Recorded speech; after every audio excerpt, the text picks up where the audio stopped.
Over the past couple of weeks, Joe Biden's been slipping a bit in the polls and Elizabeth Warren surging. She's now just about even with Biden and even leading in one recent poll. And soon we will know whether or not Warren will get a bump or even take a hit from last night's debate in Ohio. And later on in the program, we'll dig deeper into that. But in this segment, we're going to be taking a closer look at both Joe Biden as well as President Trump.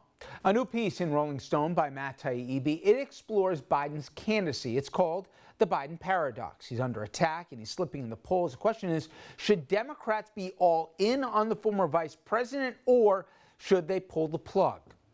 And Taibbi also wrote about Trump, the man Biden would face if he survives the primaries and if, for that matter, Trump survives impeachment.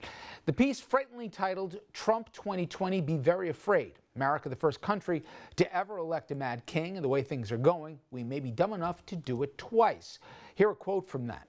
2.5 years into his presidency, Trump has already staked a claim to a role in history usually reserved for hereditary monarchs at the end of a line of inbreeding. Much of America loves its mad king, whose works are regularly in display. Americans have grown used to late-night insult tweets at nuclear powers from the White House bedroom. The author of both those pieces, Matt Taibbi, joins us now. He's a contributing editor for Rolling Stone. And first, let's start off with last night in Ohio because obviously it was concerted, but the Democrats weren't letting Elizabeth Warren off with, I'll tell you about how we'll pay for it down the road. They pushed really hard. Did you think that was inevitable and that comes with being a front runner? And how did you think she acquitted herself? I think she did fine, objectively speaking, although I would say it was interesting because I would say over the summer, most of the talk that I heard among people, other reporters in the campaign, is that the party was really coalescing around the inevitability of Elizabeth Warren as the nominee. People felt that Biden was definitely going to fall, that Sanders was slipping, and that Elizabeth was going to be the person that they wanted. And remember, the press was very negative about Warren before she entered the race last December and in early January. They talked about how she was already saddled with problems because of the Native American issue. But now, yesterday, what I read from the debate was that there is still a substantial number of people hoping that Pete Buttigieg or perhaps Klobuchar, but probably more likely Buttigieg, could be a late contender, and that's one of the reasons why there's so much money pouring into Buttigieg's campaign, that they still they're not certain yet that Warren is going to be the nominee, hence the test last night. I thought that was representative. I've heard that too. I had on yesterday the former governor of Pennsylvania, and he laid out that, hey, the one who got the best benefit out of the whole Ukraine scandal was Biden himself, because it made it clear, and Biden said it from the stage last night, that he is the candidate most feared by Trump. Why would he go to all this trouble if he wanted to see this guy in the general? And moreover, at the end of the day, if the number one issue for the Democrat electorate is beating Trump 4 years from now, every poll still seems to say that Biden gives you the best shot at that. So why not? Why? I know he's prone to the gaffe and the verbal stumble, et cetera, but why doesn't he still give Dems their best chance? Well, I would argue there are a variety of reasons why not, but to go to your point about how this is going to help Biden, there's no question that this situation has the potential to help Biden a lot. Just look at the dynamics of the debate last night. In previous debates, Biden was really the center of a lot of withering attacks, including from people like Cory Booker, accused him of dipping the Kool-Aid without knowing what he was tasting on crime issues. Last night, Booker was sort of wrapping his arms around Biden, talking about how unfair it was that he was under attack. David Axelrod, Obama's advisor, said before the debate on CNN that defending Biden was going to be a free applause line for candidates, and they were all kind of doing that. So the dynamics now have shifted in Biden's favor. There's also talk of a super PAC forming to help create a Biden defense fund, which would really help Biden at a moment when he's running short of money. We saw that in reports yesterday that he has less than $9 million left. So there's that. And then there's the fact that the party is now, as long as it's committed to impeachment, it's also committed to stridently defending Biden against all accusations of wrongdoing and his son. So I think all of those things are going to help him. The problem I have with this is that the Ukraine story really does not paint Biden in a favorable light the more you look at it. I mean, his son essentially had a no-show job sitting on the board of a gas company, and this is exactly the kind of thing that helped Trump in the last race. This idea that he was running against someone who was a representative of a system of soft corruption in Hillary Clinton, and they're going to be able to make the same argument again.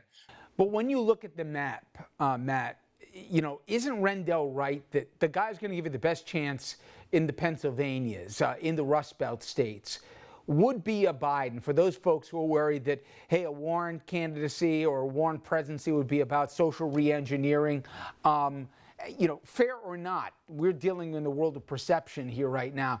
Doesn't the map and who his opponent would be more specifically say that Biden now, and I grant you, there's legitimate baggage attached to him, still gives you the best chance to beat Trump head-to-head? Sure. I mean, I think you could make that argument. Joe Biden has a significant following among, I would say, the sort of working class Democratic voters, older voters, union voters. Even though his policies don't necessarily match up with their concerns, it's him as a human being that they respond to. That's one of the reasons why his poll numbers really haven't declined over the course of a long campaign, because people just sort of, they like him as a person, and that doesn't change, regardless of what's in the news. Yeah, you're right about Elizabeth Warren as well. She's the kind of candidate I think that middle American voters have trouble connecting to, because she's basically me. She's like an intellectual from Massachusetts, and I think that's the kind of person that has difficulty with the Trump voter. The only thing I would say is Biden, he's just a mess on the campaign right now. He has a really, really difficult time in an unscripted environment. And that is not the kind of person you want to have out in the campaign trail dealing with Donald Trump every day. Trump is all but foaming at the mouth to campaign against Biden. You can see it. I mean, he says that about everybody, but it's believable when he talks about Biden.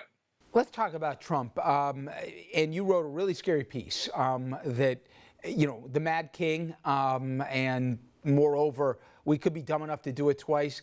Maybe I'm trying to read into something just for my own sanity that isn't there, but I do get the sense, Matt, for people who have been apologists for this president, that Syria was different and is different in that they can't find one rational reason why he did this. They can't find one, forget about objective, even created rationale on how this has helped in any way, shape, or form.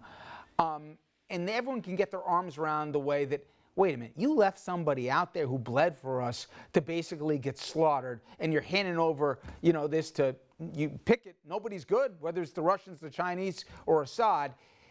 That's resonating in a way that the more the stuff that comes out with Ukraine and the impeachment thing, maybe to you and I it should matter a lot, maybe to them it's just added flavor, but Syria in some way, I think, sticks with people who can get conceptually, you don't do this to people. Perhaps you might be right. I don't know, because one of the things that I thought was interesting when I covered Trump in 2015, 2016 is that he really took great care, especially later in his campaign, to talk more about trying to end Mideast involvement. And that wasn't, I think, for any ideological reason. He just noticed that it scored well when he talked about that with his audiences. So he can sell this as pulling out of the Middle East. And look, there's gonna be a mess when we leave, no matter what happens. That's gonna be his line. And I think his supporters will buy that. To that end, though, the one thing about transactional relationships is it works both ways. And while you and everybody I know has very fairly said, where have been the Republican voices with all of some of the shameful acts we've seen over 3 years by this president? If it is a relationship only because they need him like he needs them on occasion every 4 years, well, maybe if they look at the polls, especially 5 or 6 Republicans in competitive seats, they say, we got a problem here.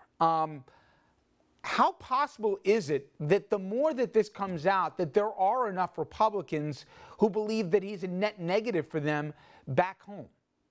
It's possible, but again, you have to remember the dynamic there is these Republicans would have to be weighing the possibility of losing a primary. So Trump doesn't need to have 50% of the votes. He needs to have enough votes to win the primaries, because that's going to be the test for Republicans. Can you beat a Trump acolyte in a primary? And can you survive a primary if you oppose him? And that's the history so far has been that a lot of Republicans have found that they can. What, if anything, do you think for that 5 to 10% of this country who maybe haven't made their mind up, and particularly in those swing states, Matt, could come out that would change minds, a la Watergate? And I'm not thinking about from a legal perspective here or even a procedural one.